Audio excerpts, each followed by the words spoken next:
You ready? Good. How are you? I'm doing good. You doing well? Sure. Yeah. Anything else you want to know?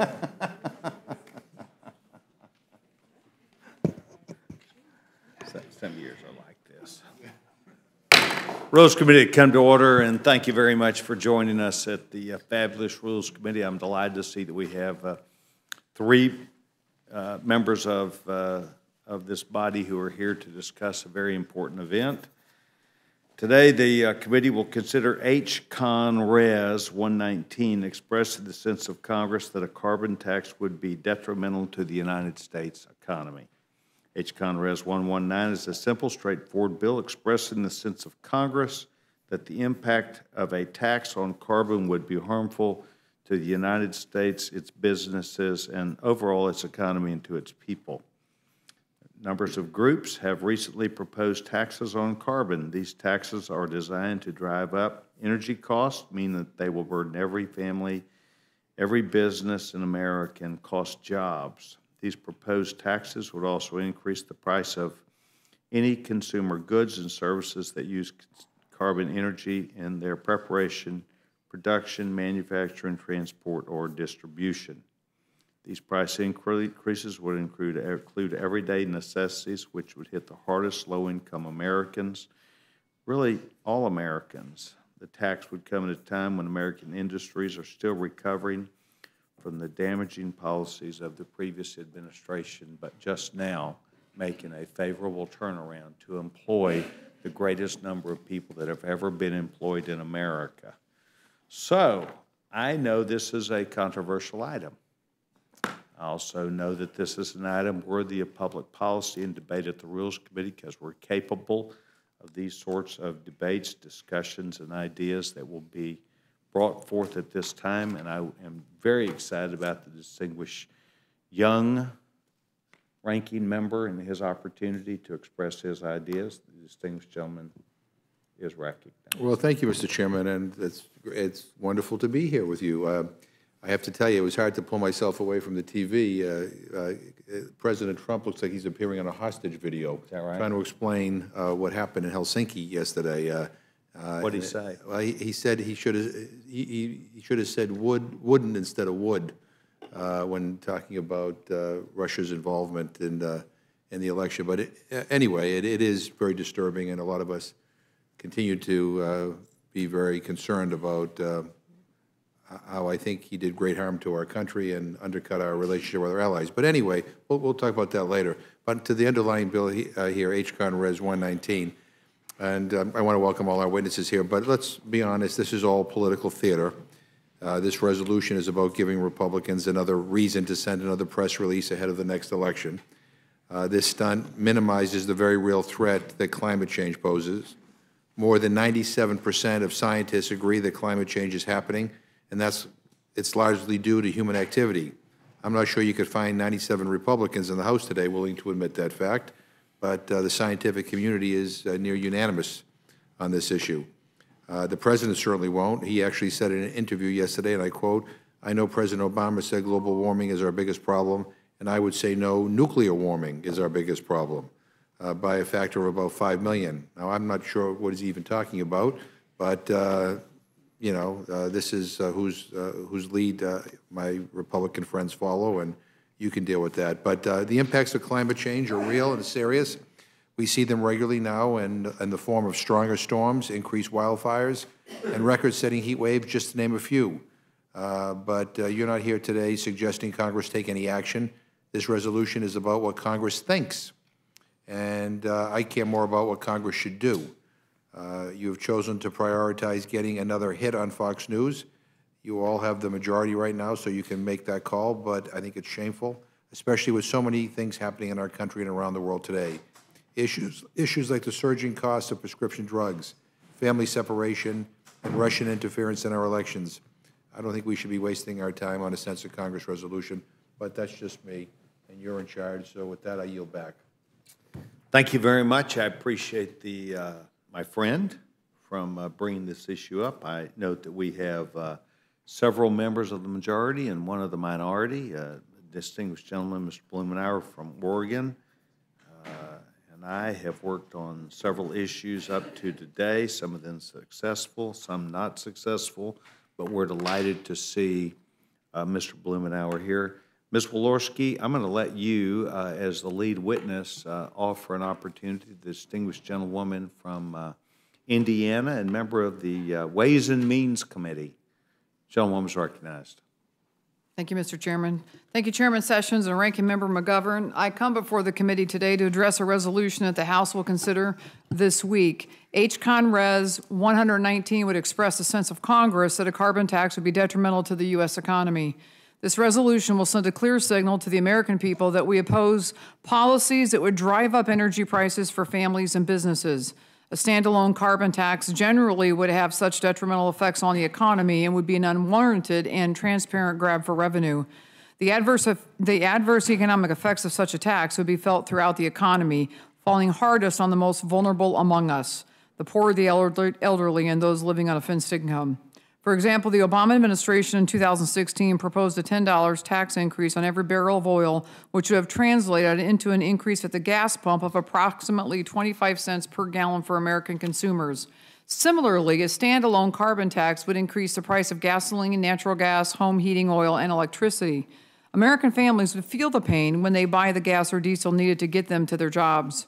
American families also would feel the pain when they turn on the lights or adjust the thermostat in their own homes.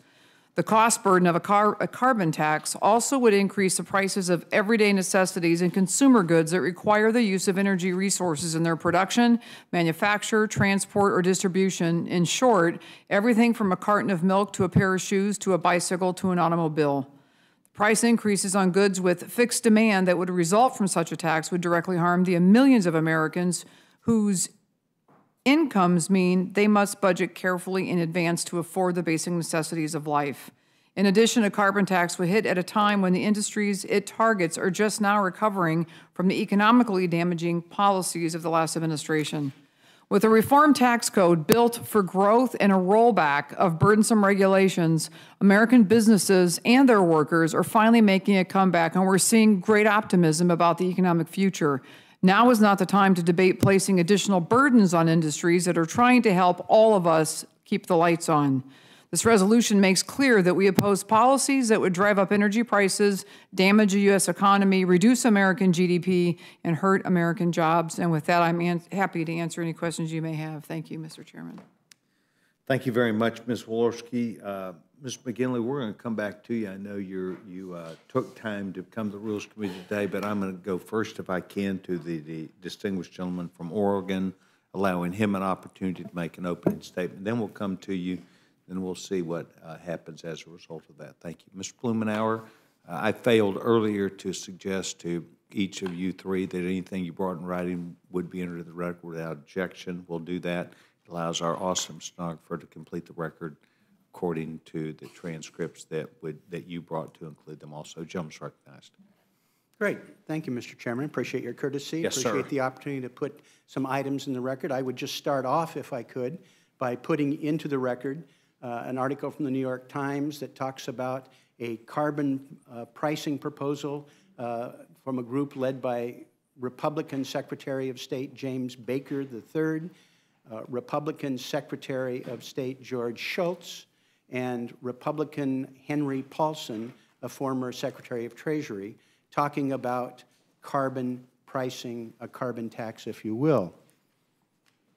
Seeking permission to enter that into the record. I'm sorry, up front I had just stated without objection anything that any three of you would choose to add. That way it is automatically allowed of all of our witnesses. Super. And I would once again say without objection that would be entered into the record. Thank you, sir. Then I would add two others, one from the Wall Street Journal. A conservative group will push for a carbon tax, a contrast to Republican resistance, coming from former Senator Trotlow, Republican Majority Leader in the Senate, and John Breaux, a former Democratic senator from Louisiana. And finally, and it pains me to have to do this because I see this as sort of an attack on my good friend and colleague Carlos Curbelo, who is in the process of entering a carbon tax, introducing a carbon tax. And I'm sure that Carlos would be pained to find out the manner in which you have chosen to characterize broad brush carbon taxes. And the point is, you don't have any definition of what a carbon tax is. I don't think any of my friends who've been working on carbon pricing would object to what my friend from Indiana said. Nobody wants to do a tax like that, and in fact, the ones that are being considered aren't. You're creating out of whole cloth something that doesn't exist. That's why, I guess, that you've never had a hearing on this resolution, or, to the best of my knowledge, there are bills that have been introduced, serious bills on a bipartisan basis, and you've never had a hearing on those. If you're serious about discussing carbon pricing and its impact, I think it would be wise, unlike what you did with the tax bill that you jammed through in about 37 or 27 hours in our committee without ever having a hearing, without having an opportunity for the people who are affected by it, pro or con, to be able to come in and debate the elements. If you had done that, maybe you would have found out that you were making a portion of agriculture tax-free in terms of the co-ops. You'd find these technical things that are floating around now that are driving people crazy. I'll go back to Oregon for another meeting with tax professionals, attorneys, CPAs, trying to figure out what you did. If you had bothered to follow regular order, bothered to have hearings so people could be heard, debate it back and forth, I would argue that it would have been a much better outcome. Introducing a resolution about something that's not defined, choosing to make it in the most negative fashion possible, that's not related to any bill that I know of, and certainly nothing that has been considered by this Congress or, to the best of my knowledge, in the Senate, is sort of a travesty. It's especially frustrating because we're about to start the 398th hearing before Ways and Means since Republicans took over. It's no secret that America is falling apart while it is falling behind. We have been pleading with Republican leadership to let's dive into an area where there is actual agreement for potential solutions, from the Chamber of Commerce to the American Trucking Association, organized labor, local government, where we'd have an opportunity to deal with an issue that historically has brought Americans together. Republicans in 398 hearings have been able to find in 7.5 years one 5-minute witness to talk about the need to finance America's fraying infrastructure. Let me repeat that. One 5-minute witness in 398 hearings. Now, you're talking about debating this before the Rules Committee. Well, I mean, you can debate it before the Rules Committee, and I've been privileged to watch you go back and forth on a number of issues here. It's great theater. I don't know that the debates that you have here, or I don't know if I'd call them debates, but the discussions, the back and forth that you have, changes any minds. I don't think it changes many, if any, votes at all. But I guess in this Congress, that passes for debate. You're not having witnesses. You're not looking at real proposals. You're not looking at these items that are defined. If you would have looked at a carbon pricing proposal that I've introduced, H.R. 4926, you'd find that none of the complaints that are lodged in this resolution obtain. They deal with small and business. They deal with low-income people. They deal with opportunities to help seniors. Climate change and carbon pricing is a serious issue. You know, the gentleman from Florida has some very real challenges because of climate change and global warming. In Alaska, it's worse than any other state. We're watching drought, extreme weather events. Everybody else in the free world is concerned, most everybody else in the free world is concerned about climate change, carbon reduction. American business, if you look at what they're pricing carbon into their future plans.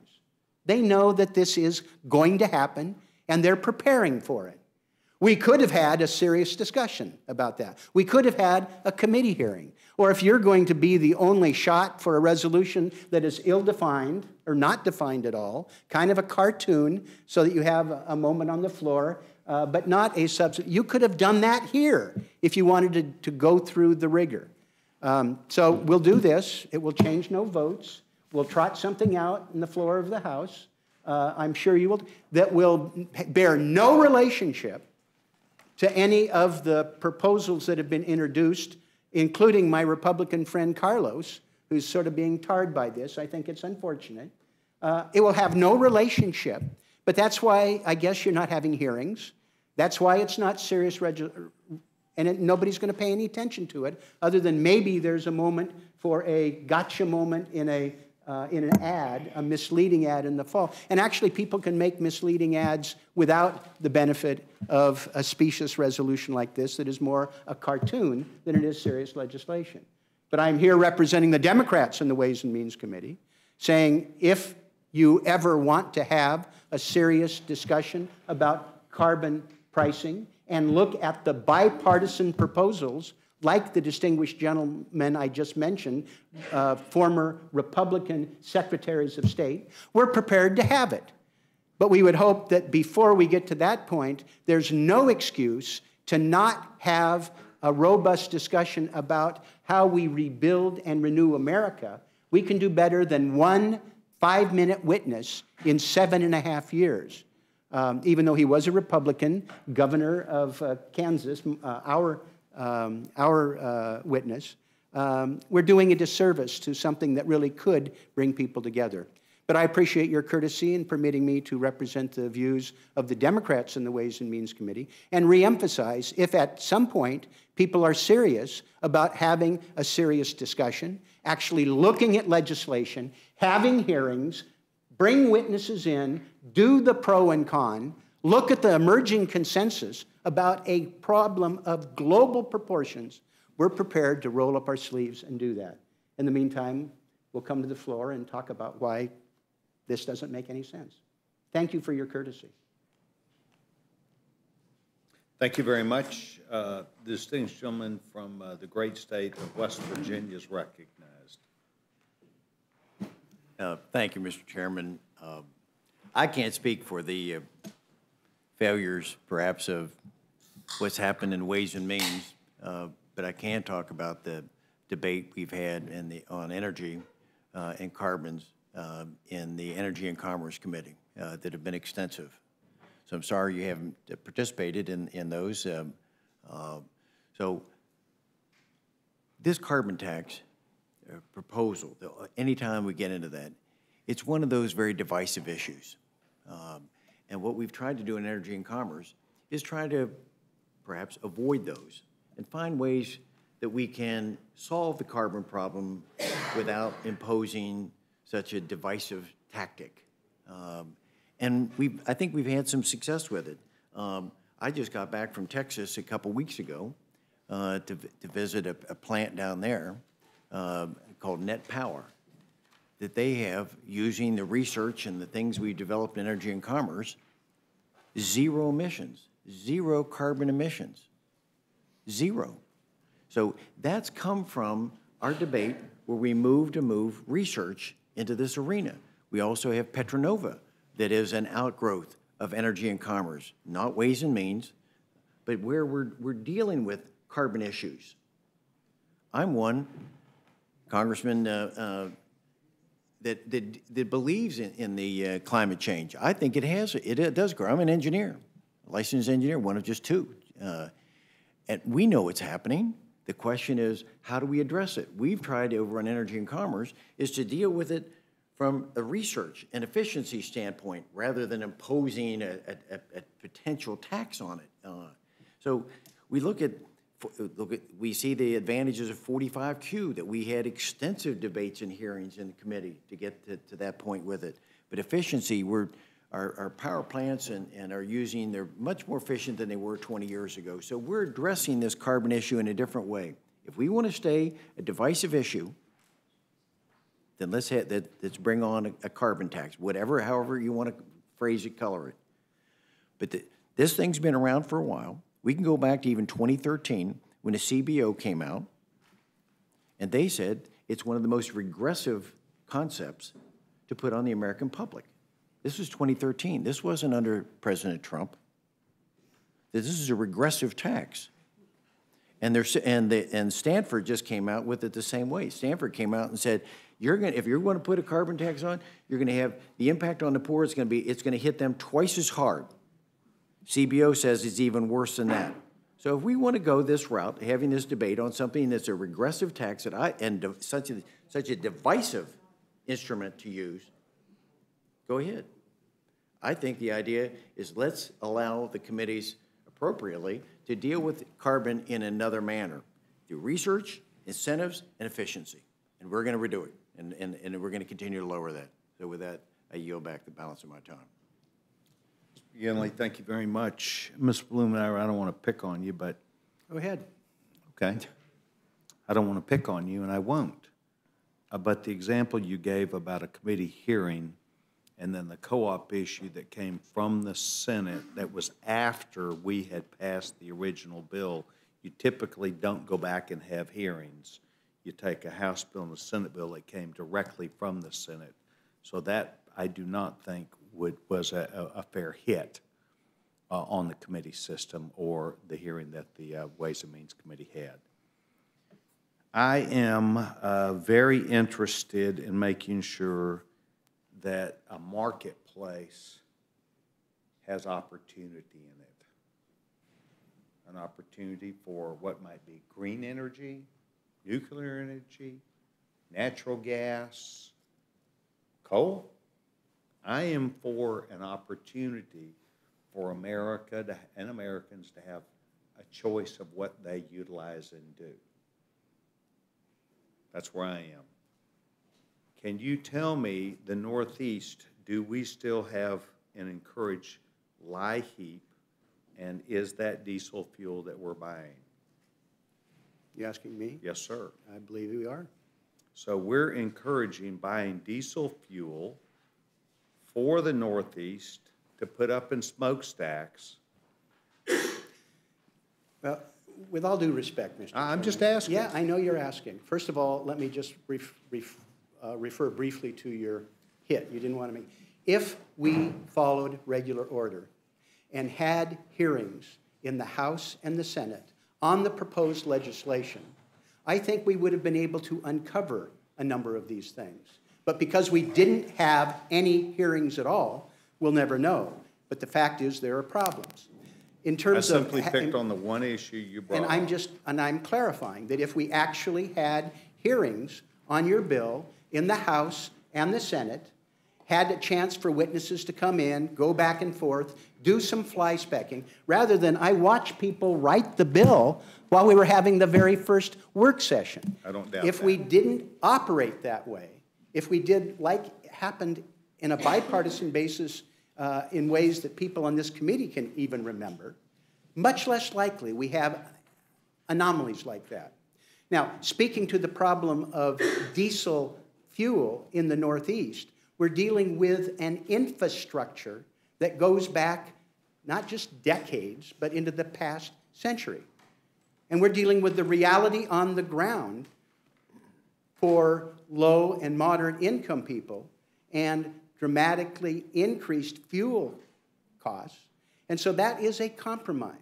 But one of the reasons that you ought to, if you want to deal with carbon pricing, you ought to look at proposals that would deal with opportunities to adjust so you're dealing with the big picture rather than dealing in a suboptimal way with sunk costs and problems that affect all sorts of people. You can't change that overnight. And I do respectfully suggest that by actually having carbon pricing, a discussion about it, not dreaming something up and identifying the worst case. I'm saying I wouldn't want to do what my friend just talked about, but the bills that we have, to the best of my knowledge, which have never had a hearing. Now, maybe you had hearings on carbon taxes before the Commerce Committee. I'm not aware of any carbon tax hearings that you had. I certainly didn't get any notification on the legislation I've introduced. If you're talking about energy efficiency provisions, absolutely. We've been working with that. In fact, one of the things we had to fight against, your tax bill would have retroactively repealed a long-sought work proposal to be able to provide stability for renewable energy. You repealed that retroactively and put at risk billions of dollars of investment, which would have really hammered Texas, just to pick some out of the air. And we had to fight to reverse that. But we're knowledgeable about the challenges of energy efficiency. The committee has been involved with them. We support those. We think many of them have a role to play. But creating a bill that nobody has introduced with arguments that nobody supports and ignoring legislation that has been introduced and Republican statespeople who dispute the underlying premise that you can't have a carbon tax that is benefit. I think that's not constructive. I visited Butler, Pennsylvania. My wife's hometown. Beautiful place, home of Mike O'Kelly. He goes by Mike Kelly, but I call him Mike O'Kelly. And Mike O'Kelly, when I visited, they had a great big plant that was shut down. And I said, Mike, what happened to that? He said, well, it was simple. The EPA would not let us use our coal-fired plant, so we had to cut that out. And then the Area Economic Development Board had to encourage people to move their businesses out because we did not have enough electricity generation then to take care of the people who lived here and certainly not the businesses. That was in the same vein of the transport rule that then the Obama administration attempted to apply onto Texas, even though it was not part of the study. So I do know these come at a price. I do know that the opportunity, whether it's LIHEAP, whether it's economic development in Butler, Pennsylvania, whether it's transport rules, we all live in a glass house. And we all live in the same earth, and I get that. One of my favorite things I love to watch is National Geographic. I enjoy our national parks. I enjoy clean water. I enjoy a lot of that. So it comes at a opportunity for me to continue, Mr. Blumenauer, and certainly Mr. McGinley knows this, and Jack, you do too. We all look up and see things all the time. And we are all trying to find a good way, not just justified around our mind, but with a real understanding, because it is important. So I respect each of you for being here today.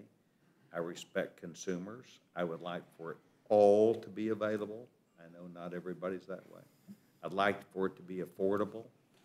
As a matter of fact, I'm for nuclear power, probably, if the truth were known, as an alternative that I think is a non-emitting source. But we can all have our ideas. So I appreciate each of you being here today, not only expressing your idea, but really the ability that we have, even on difficult subjects, to discuss them in a polite way to where you and I, Mr. Blumenauer, can also then agree we're going to go get on our bikes, or as I like to do, go hike. A good sentiment, Mr. Chairman. May I just make one brief comment? Gentleman's recognized.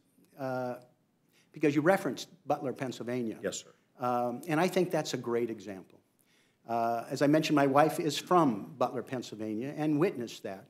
But what happened in Pittsburgh, and her family grew up there, stories about where her mother, who was in nursing school, could not literally walk from her apartment to the hospital without changing her white uniform because of the coal pollution.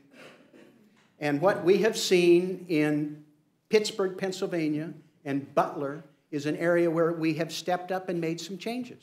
And in fact, there are alternatives for those power plants, starting with natural gas. What we're seeing with renewables now, the price of renewables is less than new coal installation without the asthma, without the filth, without the extra costs. And I would think, Mr. Chairman, that we would be better served to, as I say, not deal with caricature. Have an honest-to-God hearing about a real piece of legislation to be able to go back and forth. And I think there would likely be less disagreement than what you're going to get by introducing this resolution without definitions and doesn't tie to real legislation that is designed to spark non-productive discussion. And I think we could do better. Thank you for your courtesy. Well, absolutely, and never did I even suggest to you we can have it both ways.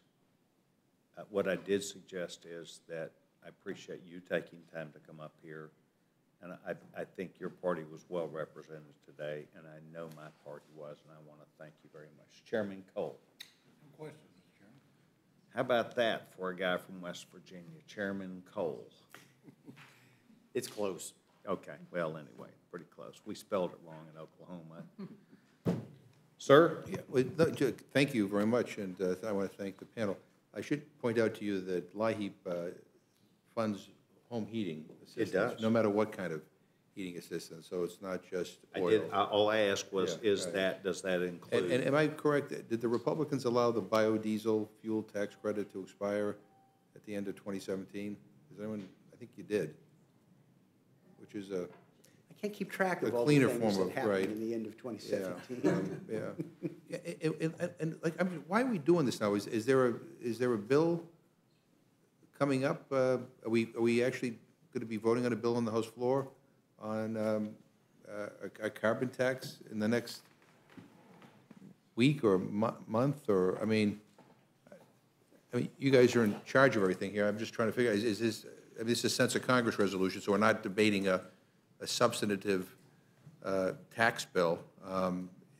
Is this, is something about to happen? Are we about to have a vote on, on something? Or is this just, we're just saying this, or to express what Congress thinks on this particular issue as if we had nothing more important to do? I mean, we have kids being separated from their families at the border. We have an increase in gun violence. We should be, we're trying to would like to see the House go on record as saying that we actually believe our intelligence agencies and we don't believe Vladimir Putin. I mean, those things to me seem to be a little bit more compelling than this. But, I mean, this is basically, again, a sense of Congress expressing what some of us think. I mean, I don't agree with the bill, but I mean, I just, it's like a press release. And I just think there's a lot more pressing things to do. And that's why I asked the question whether or not we anticipated a bill coming to the floor, on a carbon tax in the next week or two, or this was kind of to head it off. I don't have any questions because this really doesn't do anything. So I yield back. Gentleman yields back his time. Thank you very much. Distinguished gentleman from Georgia. Thank you, Mr. Chairman. I would say to my friend from Massachusetts, I don't believe that having a debate on whether or not we think Putin is our adversary and whether or not we all hold our intelligence community in high esteem would be a particularly valuable use of the House's time. I would hope that would be a unanimous agreement in the same way that I would hope that... The gentleman, can we have that debate? We tried twice today to see if we could bring it up. I mean, I think it would be, I think that is, given what happened in Helsinki, I think it really is important for us to have a clear statement, a bipartisan statement, that we stand with the women and men in our intelligence agencies, and we think, and we do believe that Putin is not a competitor, that he is an adversary, and a genuine foe to this country. That would be, I think that would be a good use of our time today. And I'm not sure I'm not sure that everybody on your side would vote for that. Yeah, well, reclaiming my time, that's just nonsense. They absolutely would. I absolutely would. And to my friend from Massachusetts' point, if we're worried that maybe the United States Congress doesn't support our men and women who stand in the gap for us, certainly it could be true that folks who are relocating their manufacturing facilities to America because we have a competitive advantage when it comes to fuel pricing on the planet, certainly telling those folks that that's an advantage that we plan to keep moving forward as opposed to fritter away would be a valuable tool for economic growth. I voted on this resolution. Tell me, Mr. McKinley, I think every year since you and I got here, every Congress since you and I got here, to make the point that we are not going to trade away an advantage we have in global competitiveness. Correct. To Mr. Blumenauer's point, though, there is more conversation to be had. I think it's fascinating what Carlos is doing from the perspective of saying we don't want to kill the goose that laid the golden egg, which is the American worker that produces American energy. But we kill those folks in a lot of ways. You talked about sunk cost in the Northeast, Mr. Blumenauer. I have coal-fired power plants in the state of Georgia that had another 20 years of useful life in them, and we regulated those sunk costs right out of existence. Did we replace it with solar? We absolutely did. But we lost in terms of carbon footprint by relegating as useless something that we had already invested in to begin with. We were going to cycle that out anyway. We cycled it out as a result of regulation. From coal country, Mr. McKinley, is there a conversation to be had? There are 100 different ways to crush coal country. A carbon tax is one way to do it. A regulatory environment that makes it wholly inefficient to use coal would be another way to do it. To Mr. Blumenauer's point, is there a long-term discussion to be had with the men and women of coal country to say, we have crushed you in so many different ways, we can relieve some burdens in exchange for other things and try to find a pathway forward, or is that a non-starter? No, it's not a non-starter. I think we are trying to do some of those through research. We're finding ways, like I said, the test pilot with Petronova down in Texas to use that plant there. The net power using coal, there was 0 emissions. Now, it's only a 50 megawatt facility, but their next desire is to move it up to a 300 megawatt facility. If that works, it's going to be fine for coal country to be able to use this with 0 emissions. That's what people need to understand. Research is working. Our scientists and people with the National Energy Technology Laboratory and NETL are doing a great job in finding ways of making using our coal and our natural gas more efficiently. So to put on some more burden, a threat, or uncertainty just concerns them about further investments in that aspect with it. So I hope that this idea, we can put it to rest. I support that ARPA-E funding every year when it comes through. I keep believing that some of that fundamental research is the way we're going to get that done. To Mr. Blumenauer's point, Mr. Chairman, there is no bill today that proposes doing what we're taking a stand against doing, and I think it's worth emphasizing his point. If you're an entrepreneur out there, if you're an international manufacturer thinking about relocating to America, absolutely no one is talking about taking that away, and we're putting an exclamation point on that certainty with this bill. And I'm glad we're doing it. I yield back. Gentleman yields back his time. Thank you very much. Next gentleman from Florida. Thank you very much, Yes, sir. Mr. Chairman, and I especially thank my good friend and classmate, Mr. Blumenauer, for pointing out that Florida, among other states in the country, has particularly significant problems. I was just handed by my aide an article reflecting that Carlo Cordeo, our colleague and mine from Florida, is preparing and seeking co-sponsors for his legislation, preparing to introduce it next week. So I gather that would be an answer to the ranking member, my good friend Mr. McGovern's question that he didn't answer, so I want to ask it. Didn't get an answer. And that is there today a pending measure in the House or the Senate that we could have before us having to do with the carbon tax. Not that I'm aware of. That doesn't mean that leadership, is looking at what they are looking at, but I'm not aware of that. I understand, and I appreciate that. Mr. Chairman, you commented that you wanted a marketplace that has opportunity, and I want to weigh in on LAHEAP. I live in Florida, and most of the year we don't even, until just recently, we don't have to worry about having fuel.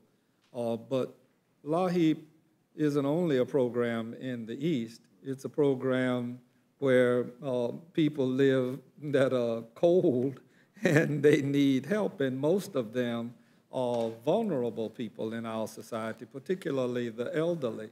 And therefore, that's why we need to be able to make exceptions.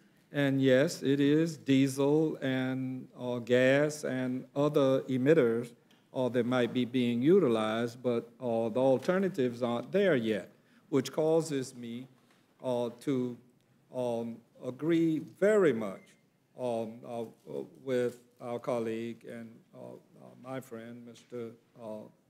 McKinley. I agonize with he and the people in coal country, for lack of a better expression. And I thoroughly agree that there needs to be research and efficiencies and other matters that we might be able to pour emphasis on. But what we do here is we do what else you mentioned. We get caught in the divisive aspect of what to do about climate change, rather than sitting down, all of us, coming together with some realistic terms about what our nation can do, and particularly how we can help those that have been harmed by virtue of these changes.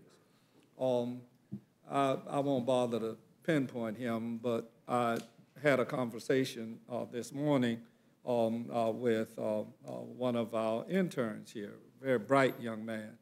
And I told him at age 81, I'm glad that I lived when I did, and I won't be around when he's 81.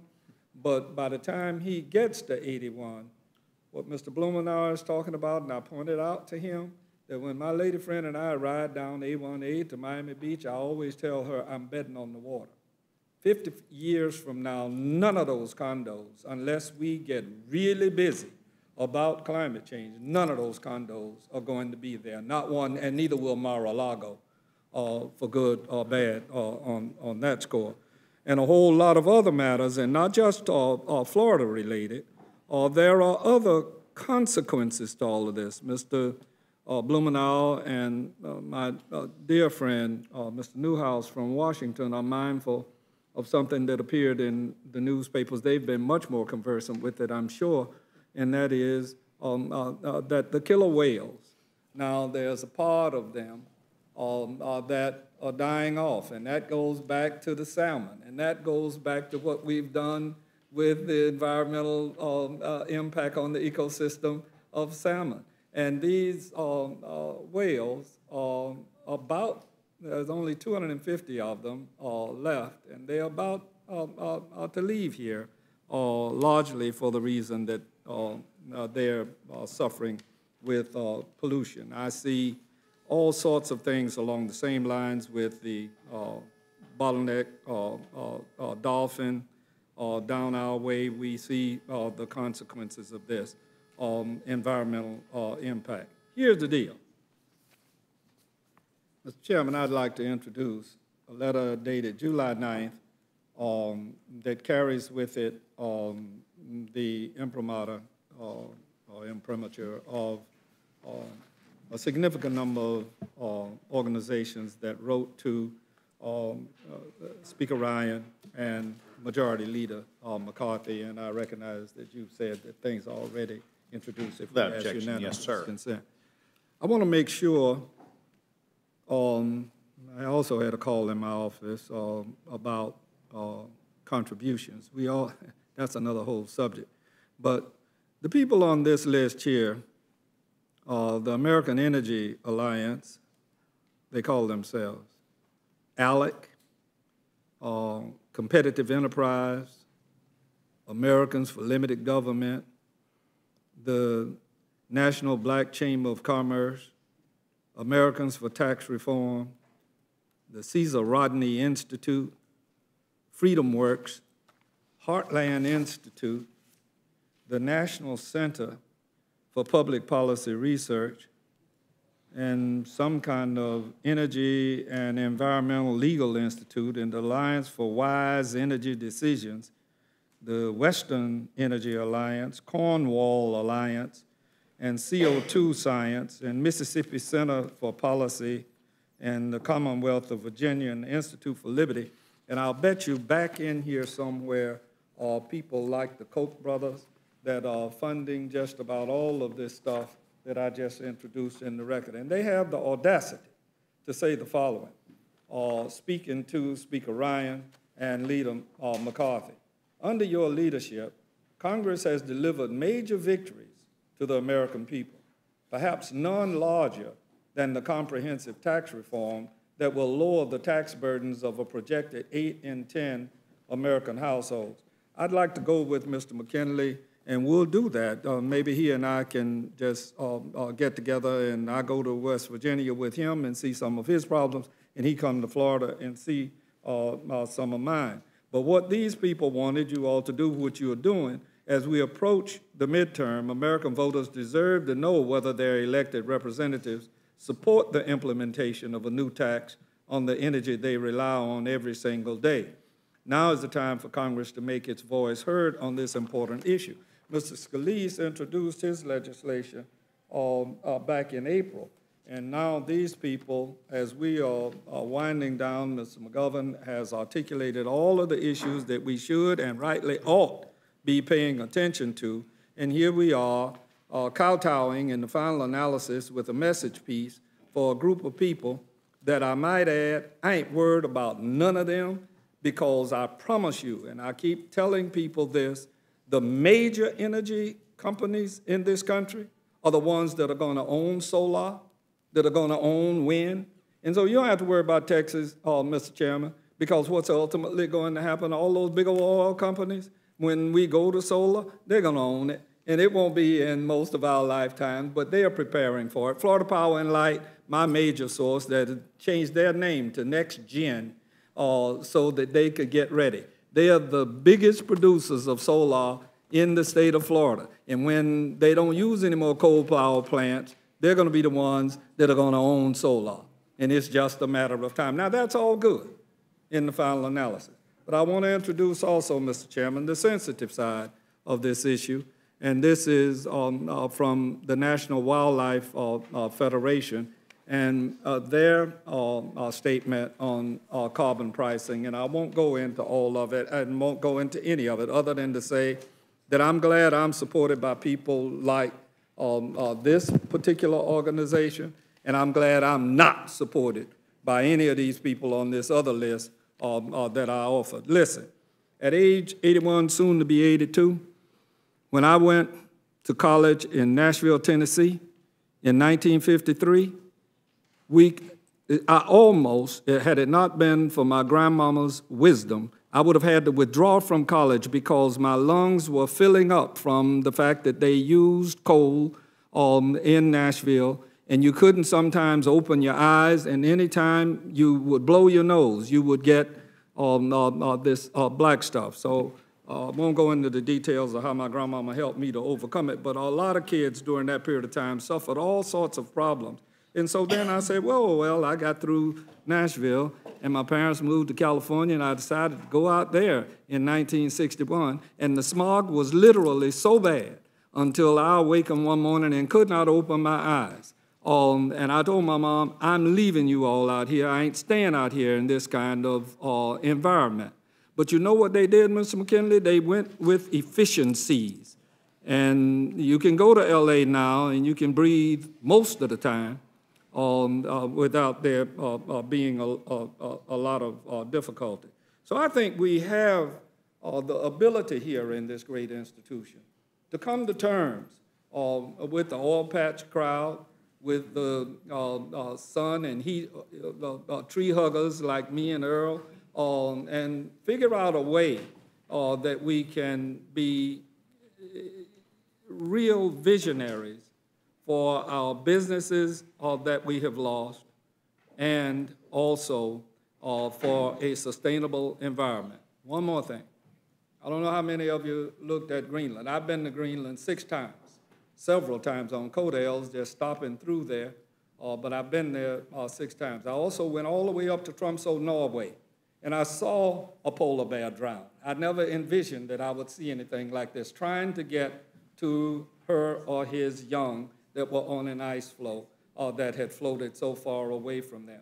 It may sound like tear-jerky kind of stuff, but when we start losing these things, we are ultimately going to lose ourselves as humans if we continue this path of not working together. And this is the institution that ought to do it. And when you see Donald Trump, you tell him pulling out of the Paris climate change agreement ain't the smartest thing in the world. It may sound good, but most of the people that are supporters of something like that are in 2 categories. One category that really understand where he was coming from politically, and another category that really don't understand, and they're too poor to really understand, and they're the ones that we are up here that we ought to be dealing with. Now, I have a lot more that I would want to say, but this really makes me angry that we, as a body, 435 plus 6 strong, 100 people over there in that other body, continue to go back and forth about something that we all know that we have a responsibility to undertake. Now, all of us will live out our lifetime. I'll live out mine quicker than most of you all. But the simple fact of the matter is we're not doing ourselves any service by offering up message legislation that ain't going nowhere fast. It didn't go anywhere when it was voted on in the last time, and I promise you it ain't going nowhere in the United States Senate. If y'all don't like what I had to say, wake me up at 4 o'clock in the morning, I'll tell you a whole lot more. Gentleman yields back his time. Thank you very much. Distinguished gentleman from Alabama. Thank you, Mr. Chairman. We're here today to discuss a rule that would apply to Congressional Resolution 119 that has one resolution to it, and it's one sentence, that it is the sense of Congress that a carbon tax would be detrimental to American families and businesses and is not in the best interest of the United States. Is that it, Ms. Wolodarski? That's it. Period. Mr. Blumenauer, back in 2009, when the Democrats controlled the House passed, I think it was called cap and trade back then. Was there a carbon tax in that bill? No. Does the Democrat Party have a proposal, whether it's offered or not, to levy a carbon tax on the people of America? Mr. Byrne, there are a number of people in Congress who have advanced proposals for carbon pricing. I have one. Does it include a tax? It would have a levy on carbon, yes. Okay. So there is a proposal, at least in Congress. There are bills that have never had hearings. I hear you. And don't relate to what you have here. They don't remotely resemble what was described by my good friend Jackie. Do any of those bills levy a carbon tax on the American people? Yes. Okay. So it's not like there's nothing out there that's proposing a levy of a carbon tax on the American people.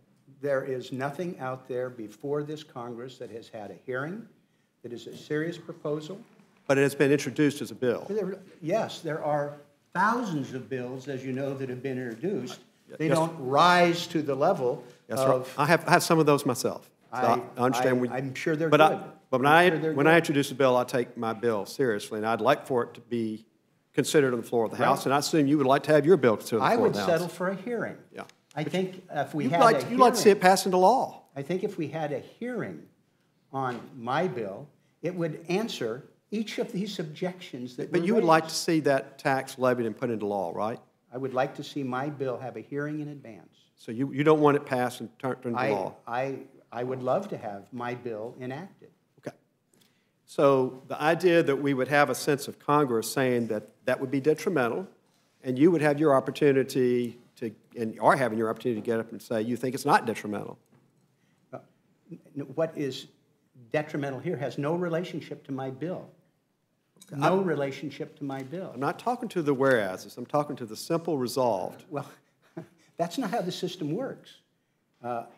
What we're talking about here is creating a straw man, if you will, about a bill that doesn't exist, that's never had a hearing, and then try and make a broad brush on, I mean, I entered into the record maybe before you were here, things that are proposed by former Republican secretaries of state. Yes, I heard you on that. Oh, I'm sorry. That would be a tax or a levy, have nothing to do with what you're talking about here. So I don't dispute your ability to have a conceptual debate, but if you're going to want to really have an argument that any carbon tax would be detrimental, then it would seem to me that we ought to, A, have a hearing on it, find out what it is, find out what the money would be used for, because a number of them are revenue neutral, so these objections don't apply. And in fact, low and moderate income people would be better off. I just object to the notion that we go through the charade and not talk about real proposals that have been seriously introduced, that could be debated, and you could find flaws with them. I have no doubt there would be differences of opinion, but it wouldn't be this exercise we're going through here, which I don't think is productive. Mr. Chairman, claiming my time back, and Mr. Bloom and I are great friends, and I appreciate your very thoughtful words about this. We passed a tax reform plan last year, and I have been all over my district, and I can't tell you how many people, whether I'm seeking them to come see me or they voluntarily come to me, come up and thank me that we cut their taxes. I don't think the people in my district would take kindly to the fact that we levy a new tax on them, particularly one that could fall and hit them hard, not only in their pocketbook, but also in their utility rates, because in addition to people saving money from the taxes that we cut for them, we've seen virtually every utility around the country cut their rates, including Alabama Power, which for Alabama citizens, that's just like getting yet another tax cut. So I very much want the opportunity to say that it's my sense as a member of Congress that a carbon tax would be detrimental to the families in my district and the businesses in my district, and not the best interest of the United States. I think that's a pretty common sense thing to do. Now, having done that, that does not in any way preclude the opportunity to have the precise debate that I think Mr. Blumenauer suggests we should have after hearings on bills so you can bring experts forward. I was at an energy conference last August in Norway, and I'll be honest with you, I learned a lot. There were some things about where we've come from on energy that perhaps I knew a little bit about but didn't know a lot. And here's the truth. Since that last effort here to pass a serious carbon bill in 2009, there have been great strides in America in reducing our carbon footprint per person. And it's all attributable to the rise in the use of natural gas at the cost of using energy production using coal. And that's all a result of the fracking revolution. We're substituting the use of natural gas for coal-producing energy. We're making small incremental progress in getting what we call renewable energy outputs. One of the big problems there is battery technology. And the world's going to rise and fall right here on battery technology because the sun doesn't shine all the time, and the wind doesn't blow all the time, and the energy you produce from that sunshine or that wind has to be stored somehow. And we have not gotten the technology to the point where we have cost-effective battery technology to store that power to use the times when the wind's not blowing, the sun's not shining. But we are making some progress there. In fact, at this conference, it looked like somewhere in the 2040s, we may actually get to the point where it's significant, where it's not significant now. So I would suggest that we're going to be using carbon-based fuels to fuel our lives for decades to come. That's a given because of the pace of technology. That doesn't mean we shouldn't be pursuing the advances in other technologies. We should be. But I sort of agree with Judge Hastings. By the way, if hugging a tree gets me to look as good at 82 as he looks at 82, I'm going to go hug a tree right now. Judge Hastings is right. These energy companies, they got plenty of money. They don't need us to give them money to do this. During this conference, I met with some of them. They're already using their profits to look at other forms of energy. I have every confidence in the world that long after we quit using carbon fuels, those energy companies will still be out there making money. But in the meantime, we don't need to be falling down the rabbit hole of something that may have made sense to some people in 2009 that don't make sense in 2018, and that is placing a new tax on the people of the United States after we just gave them major, major tax relief for which they're very grateful. That's all I had to say, Mr. Chairman. I yield back.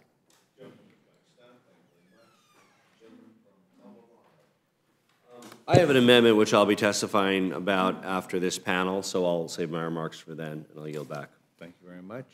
Ms. Torres? Mr. Chairman, I'm deeply disappointed at what I've been hearing with this Congress Resolution 119 that is before us today. As the only California member here, I just want to remind our members that, you know, California is America's #1 economy, 5th in the world. Since 2004, we have reduced carbon emissions by 13%.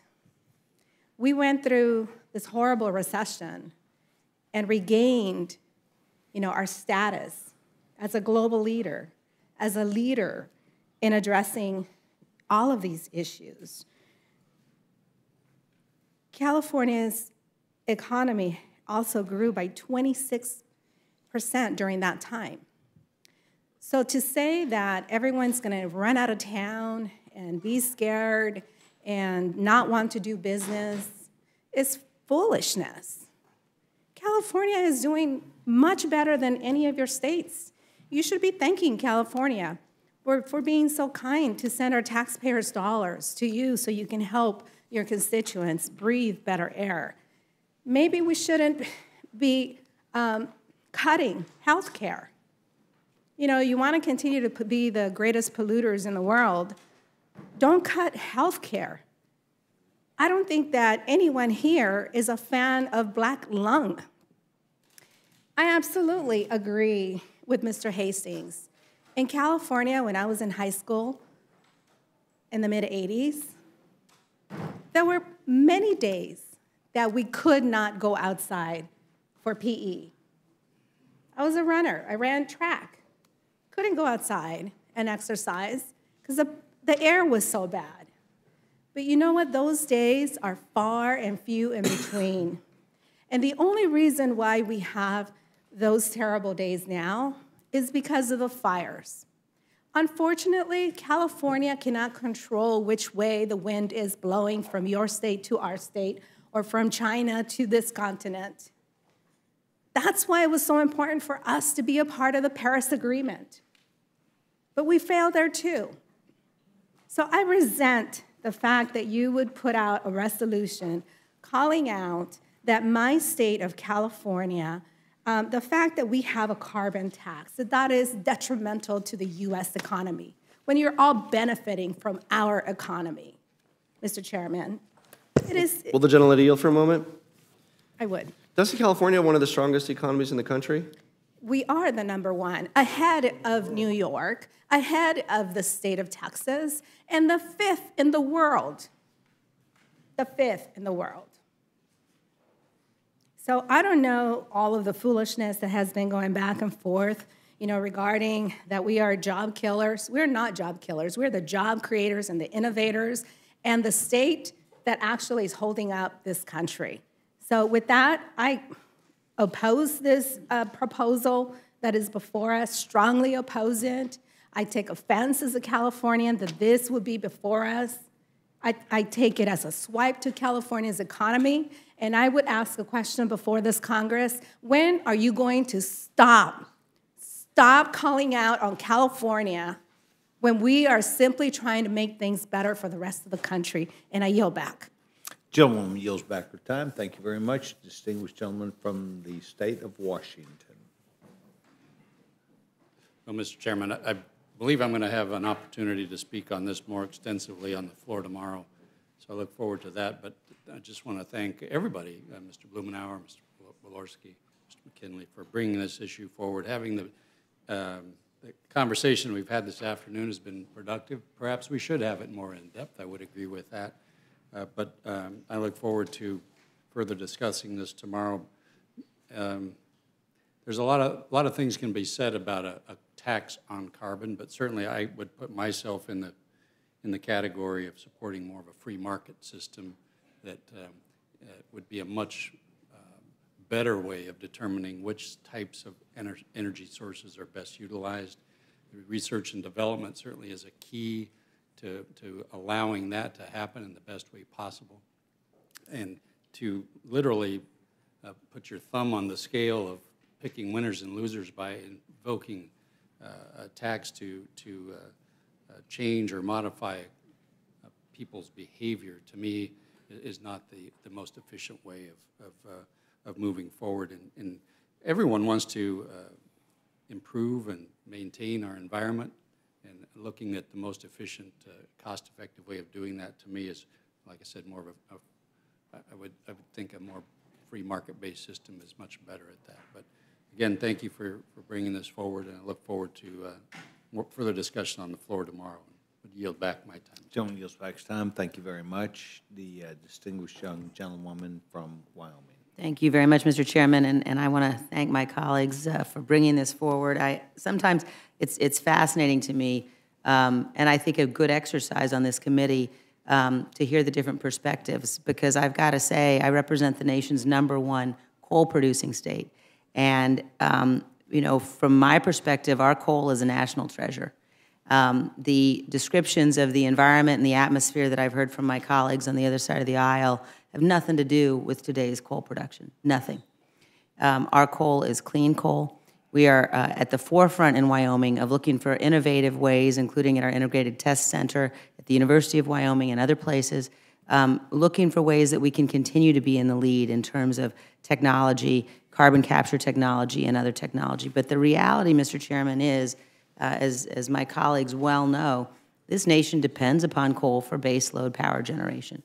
And as much as people like to talk about renewables, we are not going to be able to run this economy on renewables.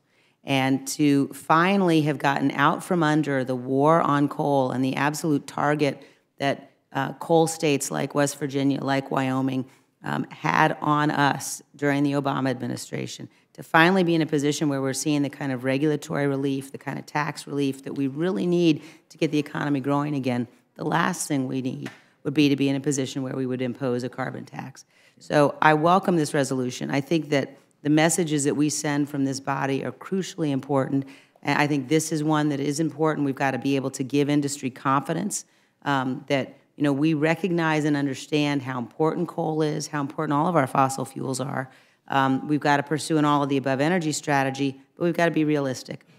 And that means recognizing that our energy security, our economic development, our economic growth, and our national security require that we have a reliable power grid, reliable generation of electricity, and that requires coal. I'm proud that it does. I'm proud that my state is the #1 coal-producing state in the nation, and I am very proud, and I welcome very much my colleagues' efforts to bring this forward, and I look forward to supporting it. And with that, I yield back, Mr. Chairman. Thank you very much.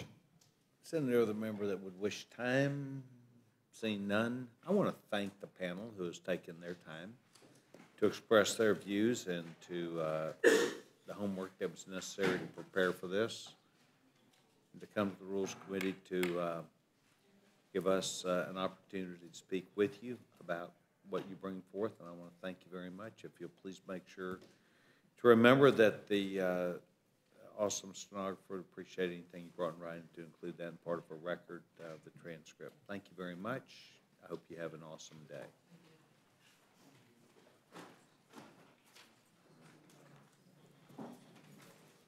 Is there any other member that would wish to be heard on H. Con Res 119?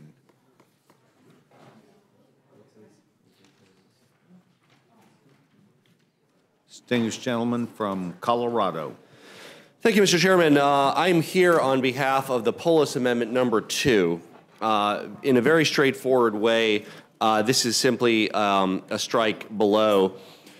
It would change the language, the operative language, striking the preamble and inserting that whereas a carbon tax is a federal tax on carbon release, whereas a carbon tax will generate sufficient revenue to allow for tax relief in other sectors of the economy, including reducing individual and corporate tax rates and so forth. We further point out that it's a market-based solution that benefits our economy and our environment, and that the United States energy policy should encourage innovation in renewable energy and clean technology rather than discourage profits and individual income. You know, there are many thoughtful conservative leaders, like economist Dr. Arthur Laffer, former Secretary of State George Shultz, and a number of others who have supported this concept of a revenue-neutral carbon tax, effectively allowing us to jumpstart the economy by reducing the individual tax rate, by reducing the corporate tax rate. One could even apply some of the revenue to reduce the capital gains or dividends rates if one so chose. We don't get into the specifics of what tax relief we can give to businesses, the American people. But suffice to say, this pro-growth tax cut would not only be good for an environment, would be an enormous boost to economic growth. I think that there would be strong bipartisan support for this kind of effort. Not only would it encourage income and profits, but you know, if you look at economics at the 20,000-foot level, what you tax, you get less of. You're discouraging that activity. So why are we discouraging income and profits when we could be discouraging pollution?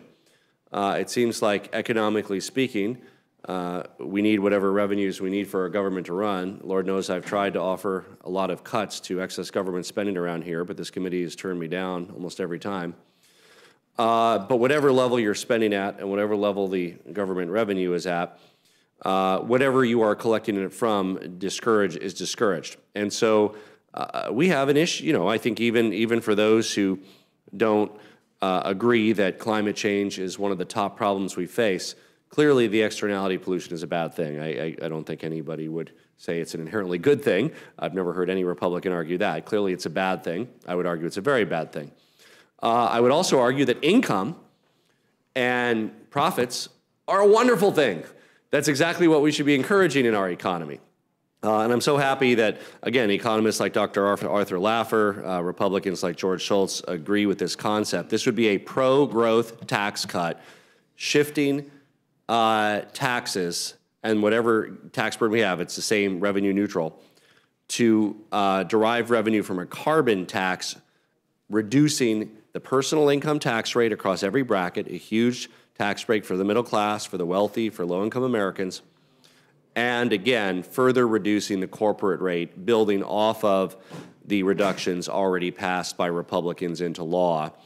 And because the dividend and capital gains rate are such a small part of overall government revenue, they would absolutely be in the picture to reduce as well with this new revenue from carbon tax. So again, I think a discussion about how to disperse those tax cuts, there might be differences of opinion between Democrats and Republicans. I think Democrats in general would rather give much of that relief to the middle class and working families.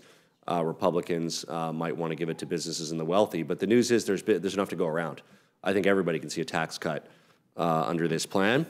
I've published on this, Mr. Chairman. I'd like to submit to the record a op-ed from the Daily Camera dated last year, which we will submit to the record without objection.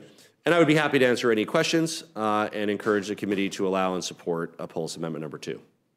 Thank you very much. Questions for a witness? Mr. Polis, thank you very much. Thank you. Appreciate you taking time to be before the committee today. Is there any other member that would seek time before the committee? H. Con Res 119. Seeing none, this now close to the hearing portion. And the chairman now being in receipt of a motion from the distinguished gentleman, the vice chairman of the committee, Mr. Cole. Mr. Chairman, I move the committee grant H. Con Res 119 the expressing the sense of Congress that a carbon tax would be detrimental to the United States economy, a closed rule. The rule provides 1 hour of debate equally divided and controlled by the chair and ranking minority member of the Committee on Ways and Means. The rule waives all points of order against consideration of the concurrent resolution.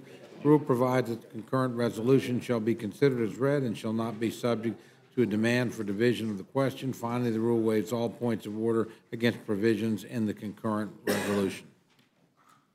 Thank you very much. You've now heard the motion from the distinguished gentleman from the state of Oklahoma. Is there an amendment or Yes. discussion? Gentleman from Massachusetts. Mr. Chairman, I have an amendment to the rule. I move the committee additionally provide for the consideration of H-Res 999 and make the necessary corresponding changes in the rule.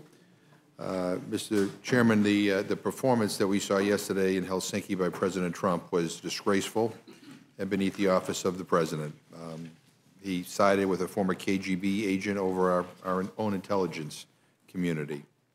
Mr. Scalise has said that we need to take a vote on his resolution before us now to quote, put Congress on record against the carbon tax, end quote. Well, I think it's clear after yesterday that there are more important stands for Congress to take right now. The American people need to be reassured as to where their House of Representatives stands, not its position on the carbon tax, but on who we support, the KGB or the FBI. That's why we should also vote on Ranking Member Eliot Engel's resolution, H-Res 999. This resolution puts Congress on record supporting verbatim Speaker Ryan's words of support for our intelligence community and reaffirming that Russia is not our ally. And we tried unsuccessfully earlier today to be able to bring this up. We were rejected at every turn. You know, people have their opinions on what we should do. I mean, if it were up to me, there would be a strong resolution of disapproval or even a censure because I feel so outraged by what happened yesterday.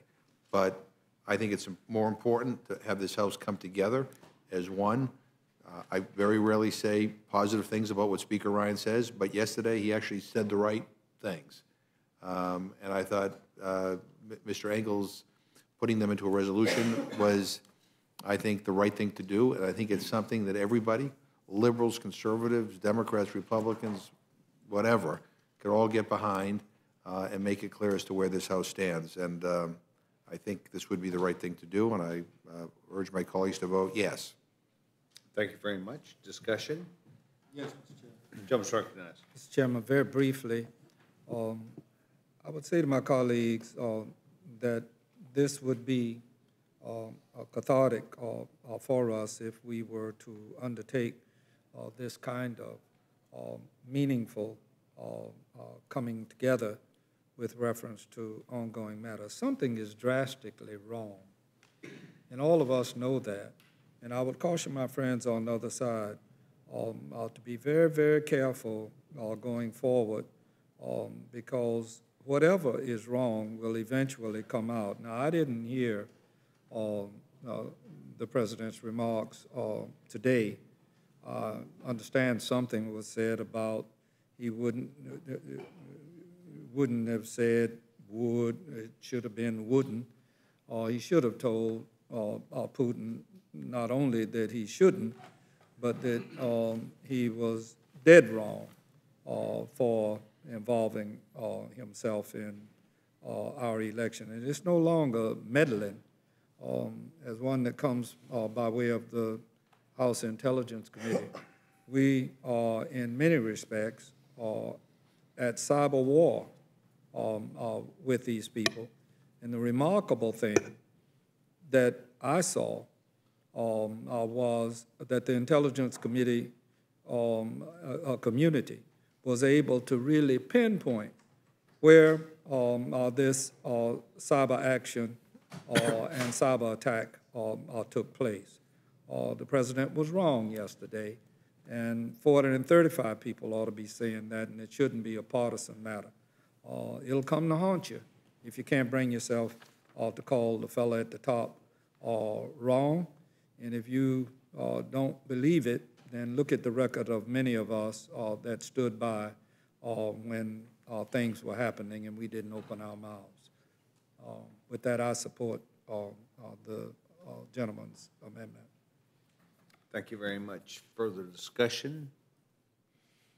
Vote now be on the McGovern amendment. Those in favor signify by saying aye. Aye. Those opposed, no. No. I No, have it. ask for a roll call on Gentlemen, that. roll call vote.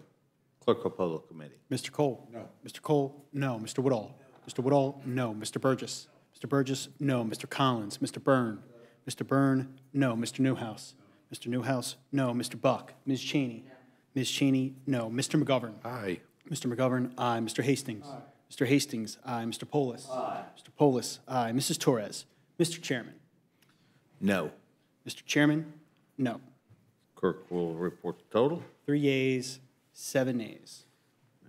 Motion, amendment is not agreed to, for the member of discussion. Yes, Mr. Chairman. Gentleman from Mr. Chairman, I'm not Florida. going to call for a vote, but I do want to point out that I have an amendment to the rule, and I move the committee make an order and give the necessary waivers for the amendment to H-Con Res 119 by Representative Gwen Moore, our friend from Wisconsin. It's number 1, which would add a line to include the harms done to low-income communities, communities of color, and tribal communities by greenhouse gases. And I don't think any harm would be done by allowing a discussion on Ms. Moore's amendment, and we do have the ability to do that. I might add, Mr. Chairman,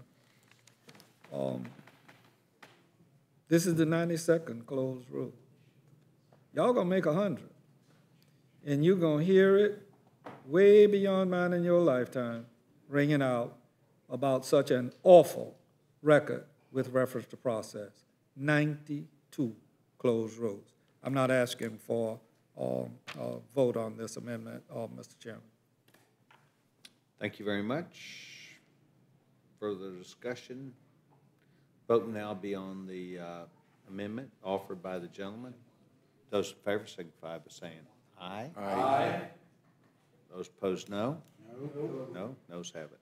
Noes have it. Gentleman from Colorado. Mr. Chairman, I have an amendment to the rule. I move the committee make an order and give the necessary waivers for my amendment to H-Con Res 119 number 2, which would express a sense of Congress that a revenue-neutral carbon tax would be beneficial to the U.S. economy. As I testified, Mr. Chairman, I think that the revenues from carbon fees could be used to reduce income taxes, corporate taxes, dividend or capital gains taxes. This could be a major tax break for the American people, and at the same time lead to discouraging pollution rather than discouraging profits. And I hope that this committee will, having heard my earlier testimony, agree with me that this should proceed to the floor for consideration. And I yield back. Thank you very much. Discussion? I'd like to ask how, you talked about a reduction of other tax, significant reduction in taxes. How much revenue, what would this, how much money would this tax be? So both the underlying resolution and my amendment don't have the policy in it. That's not their purpose. Whatever level you were to collect from carbon, you would use that same amount of money, because this would be revenue neutral, to reduce other taxes. But you refer to this being significant. Well, I think one is general. I mean, I don't think anybody would be talking about carbon pricing if it wasn't significant. So, I mean, I would love to target reducing, income tax rates by 5 to 10% if it was up to me.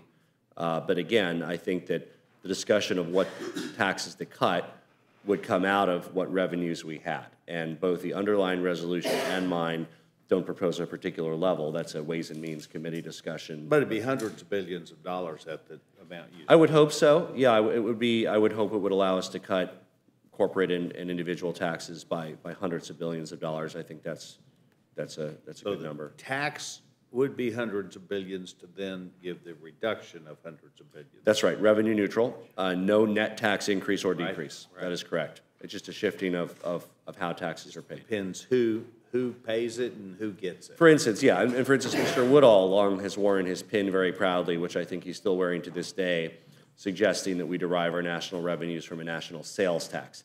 That would also be, for instance, a revenue-neutral model that would, taxes would come from a different source. So under a carbon tax, we could either altogether abolish, if it was high enough, for instance, a corporate tax, or at the very least, we could cut those other taxes that we have. Okay, further discussion? Okay, the vote now will be on postponement. Those in favor signify by saying aye. Aye. Those opposed, no. No. Roll call, please. Noes have it. Gentlemen, ask for a roll call vote. Clerk will poll the committee. Mr. Cole? No. Mr. Cole, no. Mr. Woodall? Mr. Woodall, no. Mr. Burgess? Mr. Burgess, no. Mr. Collins? Mr. Byrne? Mr. Byrne, no. Mr. Newhouse?